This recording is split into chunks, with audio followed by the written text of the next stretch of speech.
Hello, we are going to be working on the Chatsworth book from Antler Quilt Design, Block 1. So the instructions are on page 5, and you're going to follow the cutting chart with your background fabric, which happens to be the white, and then you're going to use 4 different assorted prints. So you're going to start with 4 12-inch squares, and you're going to cut 2 triangles from each of the prints, and then we're ready to start sewing. So on step 1, we're going to grab 2 of the same print and 2 background triangles. These are going to be the B triangles for your prints and the background, which is going to be the A triangle. Now all the sizes are given in the book. And so we're going to start off with sewing our 2 triangles together. Now I like to make sure I pair everything up before I start sewing so that I have them all positioned correctly. And I'm going to turn them and I'm going to sew with the light on the top. And we're using a 1/4 inch seam. And I line up the 90-degree corner and I'm going to sew all the way off.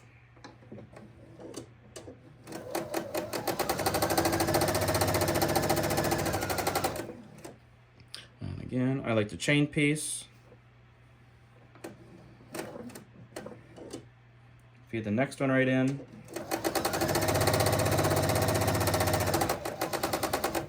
And then I like to also use the starters, leader and enders.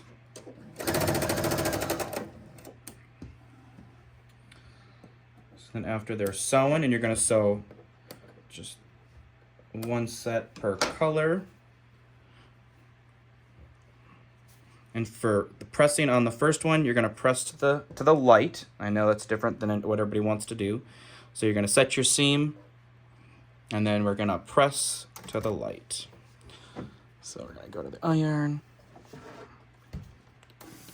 And I just give it a little burst of steam. And then I like to finger press a little bit, and that's just putting my finger right on the seam after I warm it up. And then give it a burst of steam.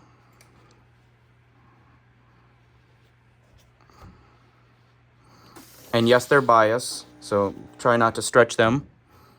Just be careful. And then we're going to have our 2 pressed pieces, and we're going to put them right sides together.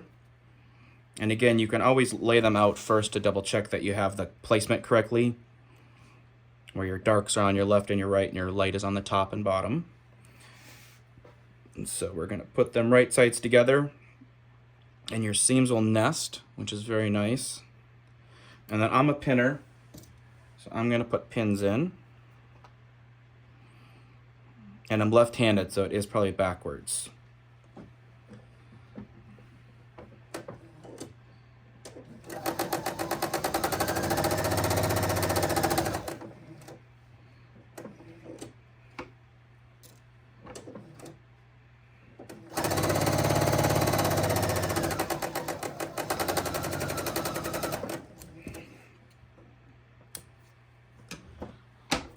After you have sewn your seam,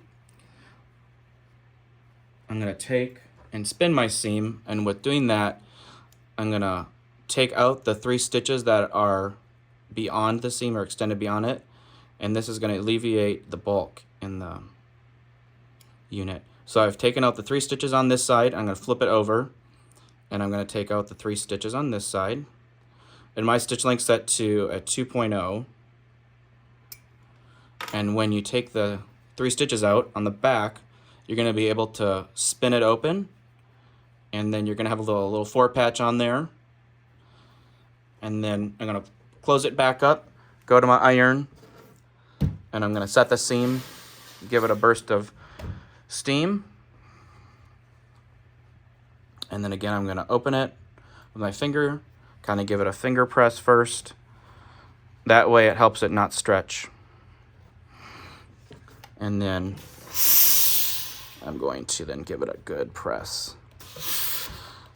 And again, just with the bias edges, I'm being careful.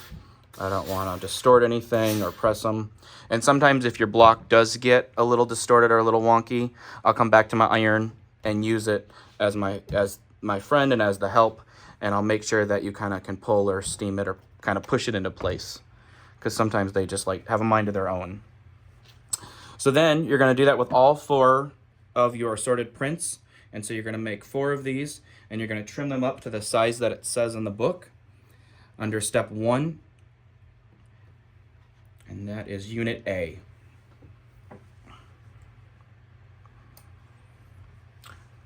And then so with all of them trimmed, I'm ready to go to step 2 and lay them out. So in step 2, it has pressing as far as, again, opening your, or pressing, you can open your seam, or we're going to talk about that, or you can spin it. But you're going to notice the placement of each of the 4 unit A's. And so I'm just going to make sure I turn them correctly. Just like that. And then I'm going to do 2 halves. And the nice part, when you spin your seams on the back of everything and they're all going the same direction, your seams are going to nest really nicely when you go to make both halves. So again, I'm going to put pins in both ends because I want it to stay nice and crisp. Okay. And then we're going to sew on the right side here, and we're going to just sew the 1/4 inch seam.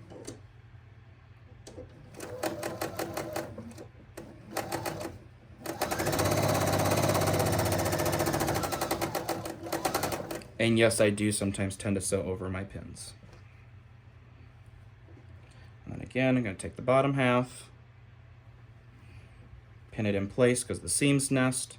And even if you press your seams open, which you are more than welcome to do, you're still going to be able to line that up and make sure that you get your seams matching.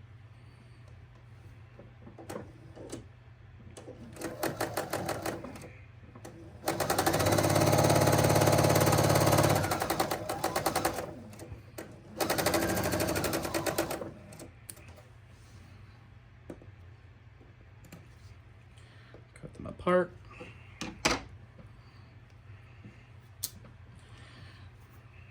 And then I always check them to make sure that the points are good. And they are. It's nice when everything nests and goes together. Okay, so now I'm going to press. And now with this seam, you can either press it open because there is a little bit of bulk, or you can just press to one side. And I always just sometimes I'll follow the book because that's obviously the instructions for pressing. I've already figured out the pressing to alleviate that, or I'll press these seams open. And so this time I'm going to press it open. And with this shorter stitch length, I don't worry about pressing it open. So I always set the seam first, and then I take it, put my finger, help force it open.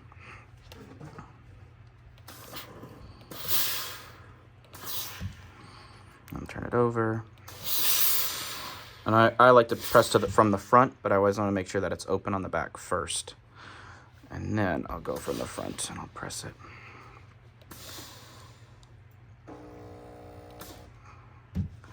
And then I always double check it that it's nice and flat. Do that with the bottom half.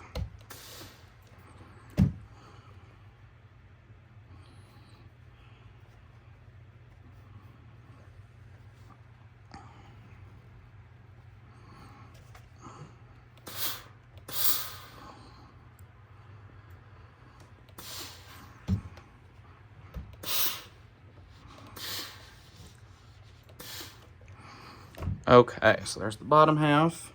And again, you're just going to make sure that you're paying attention to the placement, making sure that you have everything correct, just as it is diagrammed in the book.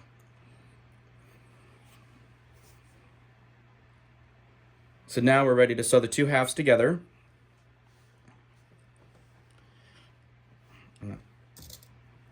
Again, I'm going to pin my edge.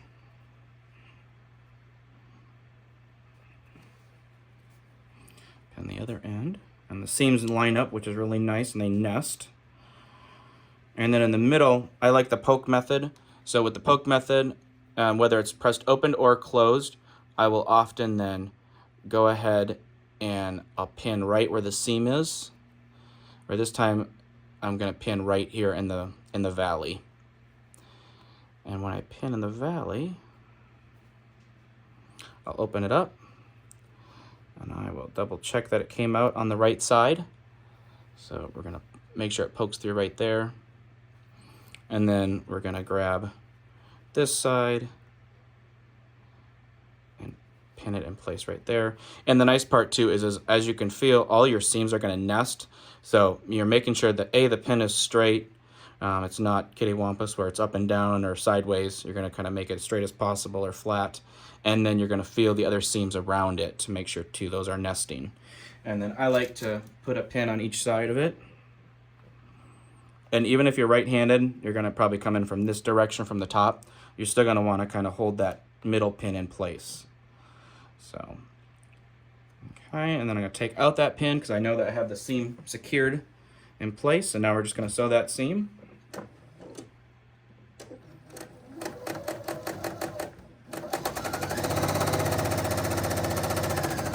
And I will often get to the middle point and I will pause and just kind of eyeball where that point is, where my pin was, so I know to hit it right in the middle.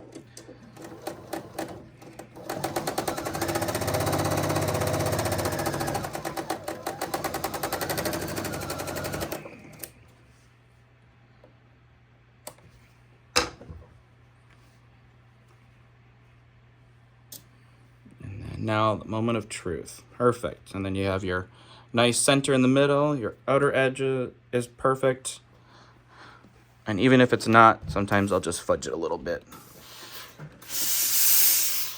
Okay, setting my seam again.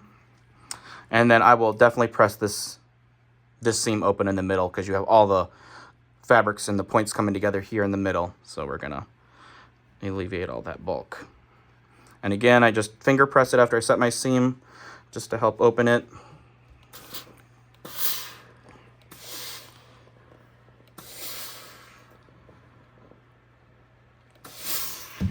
And then I'm going to flip it over to the front. Give it a nice press. And there. And I always give it one more press. And then since this one was only 4 units, this block was only 4 units, and we had squared up both of the four units right before we sewed the block together, this should come up to the perfect size. If you're trimming, you're only going to be trimming just like a little frog hair, just little threads around the outer edge. Otherwise, I will leave all my blocks till the end and then measure them all at the end when all the blocks are done. So this is month 1 for the Chatsworth, and you're only going to make one.